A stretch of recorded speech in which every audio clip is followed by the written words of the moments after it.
Are you ready for this sickness? Let's get into it.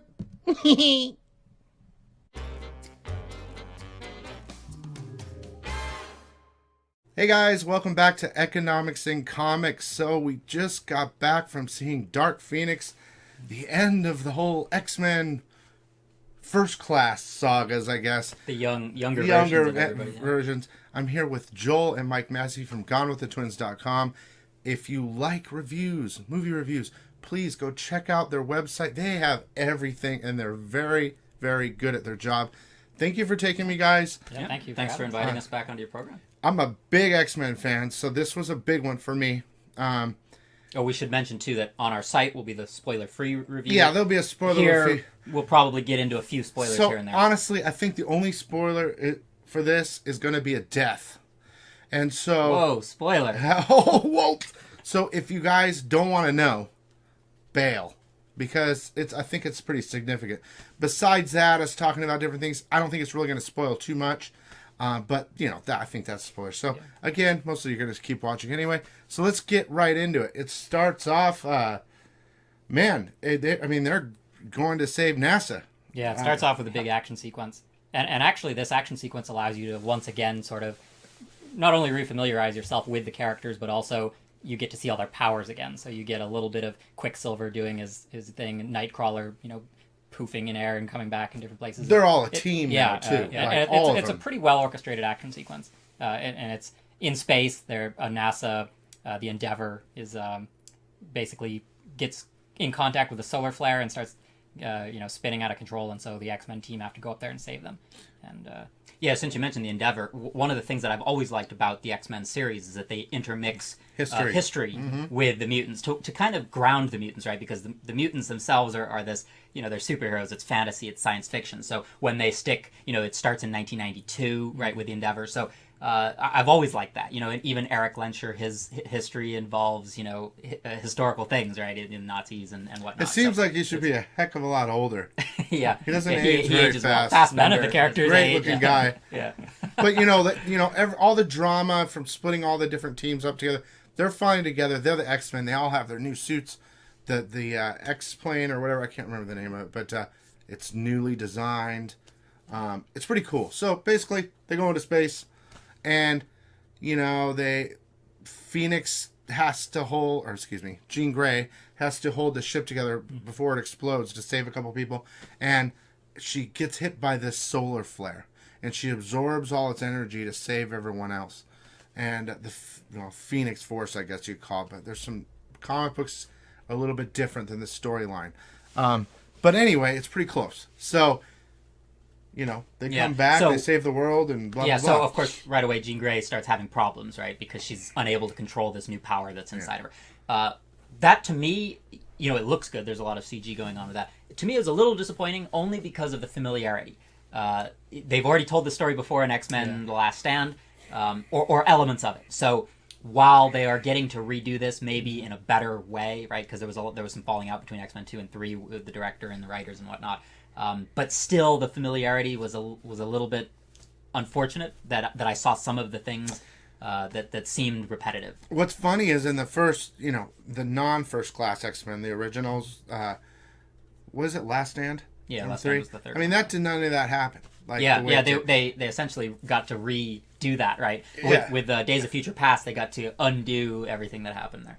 I guess you. But of course, the audience can't erase that from our. Yeah. We saw the movie. No. We saw X-Men 3, right? So also, this movie has a lot of similarities still, storytelling wise, and the set pieces, action wise. The things that happen are very close still. Well, you get the sense that poor Jean Grey is doomed, no matter what reality, no matter what timeline, that she'll become the Dark Phoenix, right? So don't let that discourage you, guys. No. I mean, because Bill really liked it. So. I loved it. We went Godzilla. I love Godzilla, but I just didn't like that movie. I got killed for it. But I'm telling you right now, I'm being honest, I did love it. The beginning got us into the movie. I mean, I really feel like, man, I'm glad I'm here. The beginning did not let down. And the story had a little bit of a dark, dramatic twist the whole way. Right. We kind of see where everyone ends up and all that. But one of the weaker points for me was the villain aspect. And I really like Jessica Chastain as a actress, but the villains in this movie, I mean, you start with this cosmic solar flare that's kind of unexplained as to what exactly it is. I guess it's the life force that started, What was that? What are they called? The deep... So the villains are called the Debari. Okay. And Jessica Chastain, I guess, is the leader of the Debari, and they're essentially just Skrulls. It's so similar. They can just take over, the appearance of other humans. Yeah, and as you mentioned, they exist in the comic book storyline. So it's like they gave a shout out to the Debari. In this story, it's showing the Debari following the solar flare or force, the force of all creation, the Phoenix Force, whatever you want to call it. They're saying that it destroyed the world, and they're following it, trying to contain it, to rebuild the world. But in the comic books, Phoenix has gone to their planet and absorbed their sun and destroyed the world. It's totally different. So, but I think they're giving a shot to the Debari for the reason of comics, but it's not the same. Anyway, they're there trying to get the Force. They're trying to find Phoenix type of thing and control her and use her power. They want to eventually take over the planet for their own. For me, that's the coolest part, right? Is that because there's these extra villains, the Debari, we get to have Magneto come back and join forces with Professor X. And, so once again, you've got people who are on different sides of their beliefs on how mutants should interact with the rest of the population and government and the politics behind it. Once again, you get them all banding together. And so, one of the things that we had talked about a little bit, when we saw, what was it, John Wick 3, we had criticized the way the action escalates or de-escalates. This film, I thought, did it right. It starts with a good action scene, but every subsequent action scene gets bigger and bigger until when you reach the finale, this climax involving numerous sets, and they keep traveling from, you said New York, and then onto a train, and et cetera. It gets so big and so exciting, and every character kind of gets a little bit of a showdown. It's you get to see the X-Men crescendo. Yeah. Like when you see Avengers, I know that Fox is completely different than Marvel, and now that MCU has bought X-Men and Fox, that we can really expect the very greatest out of the reboot of X-Men. But in the Avengers, how they're all working together, fighting and stuff, they have that in their own way, and this the way Fox does it. Right. But it's very enjoyable, and it's to me very realistic. I thought a lot of it were actual sets. We kind of had a little conversation about that, but I really enjoyed it. Besides that, real fast, and I wanted to go back to like the main spoiler here. Phoenix she's becoming Phoenix slowly. She does some damage, and people she are can't control her power, she can't control it because everything's unlocked and all her emotions and everything from her past. And they go to try to to her house, like in the old one, and they try to come back to us. We'll help you. And the big spoiler is she ends up killing Raven or Mystique or whatever you want to call it. So that turns everything upside down. That's when people start splitting again. Some go look for Magneto to tell him, and she even goes to Magneto for help before they get there. He can't help her. Yeah. Well, this is what drives basically Magneto and Beast to want to kill her now. Yeah, because Beast loved her, and when she's dying, she's telling Beast, "I love you," and I mean that's the worst part. I thoroughly enjoyed the sequence, the action sequence of this. To me, though, this was another element that it's a rehash. It's so similar to the same thing we've already seen. Essentially, it's the exact same sequence, even with the house exploding. So the only difference is who dies. In this one, it's Raven. In the previous one, it was Cyclops and I guess Professor X. But to me, I feel like they should have gone with a different set piece, maybe some different scenario with which they have to visit her origin. Man. Yeah, that's the only way to let the emotion tough, in Phoenix come out. I mean, that's a story. Killing half her family. I guess it's just unfortunate that they're essentially remaking something that we've seen within the last, they got to do it the way they wanted to do it. I actually enjoyed it, though. I mean, they could have gone... I really enjoyed it. Well, don't get me wrong. By the time you get toward the end of the film, these action sequences are very impressive. Yeah. I thoroughly enjoyed. There's a train fight, basically, and you get to see all the characters. Yeah, I mean, for me, one of the most exciting powers. Scenes is we get to see Magneto do this. Yeah. And he smokes people. I was waiting for so long because he has the power to manipulate, metal, and I was so through all these movies, what there's 6, 7 of them now. Through all of them, I wanted him to do something like that, and finally he does it the way that I wanted it. He does some really cool things. Killing people with. Storm's pretty cool too. You know, Yeah. she has some pretty good scenes. Everyone does. Even She- Nightcrawler she's- like yeah. loses it and turns Yeah. into a killer. Since you mentioned Storm, I think she's more ferocious in this film than the Halle Berry version, right? In the Halle Berry version, you know, she kind of, her eyes roll back in her head and she kind of summons some clouds and stuff. But here, you know, she's throwing lightning bolts and stuff, and you get a lot more of a sense that she's tough, you know? And it's interesting though, the villains themselves are hard to kill. You know, they're an alien race and you can't really kill them, so they can go extra vicious on these people and not do any damage. They're essentially like Terminators almost to a degree. Yeah, That, to that a concept close that point. they just Like regenerate. T-1000s, yeah, right? T-1000s, Yeah. a little bit like that. But they're more aliens. organic. I mean, but they're organic, but you know, overall, you know, there's the climax. You know, we're not gonna let you know it all, but you know, and Oh no, there's a lot of fun stuff in the film, and yeah, I think it's very well done.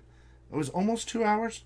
yeah, I think It went was, pretty It's, quick. it's I paced thought. pretty well. They didn't. Yeah. They didn't succumb to that. Oh, we got to make it 2.5 hours or 3 hours long. So me personally, I thought this was much better than Apocalypse, and I know you feel like they're very different films, but Well, they are. this but- to me this is a return to something a little bit more cohesive. Apocalypse was just way too long and all over the place, but this one I feel this is a good close. I think to all of these. Yeah, I mean, characters that they've been unfortunately, they building up. had to close this whole Fox series down, Yeah. and that's not. I guess that's not unfortunate. It's a good thing too for us fans that know that, you know, Disney and Marvel are going to really, when they reboot this, take care of it.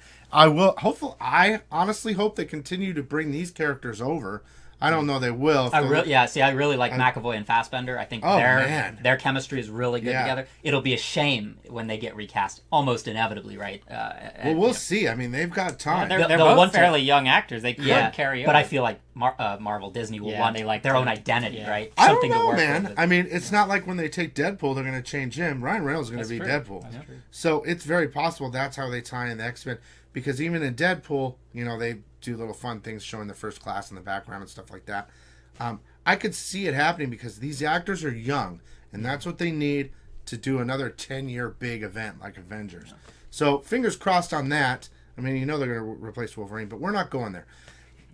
I really enjoyed this movie, guys. It's definite closure, and I think that it was very well done. And Phoenix herself, I always forget her name. Sophie Turner, I think it was. She, you know, Sophie she's something. she's the girl from Game of Game of Thrones. Game of Thrones.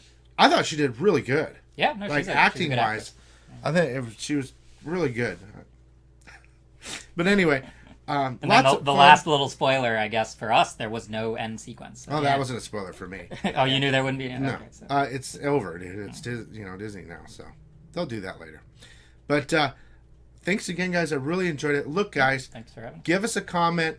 Let us know what you think. After you see it, come back. Tell us what you think again. Check out GoneWithTheTwins.com. Thanks again. I really enjoyed the movie. These guys aren't going to give it a score. Go check them out at Gone with the Twins.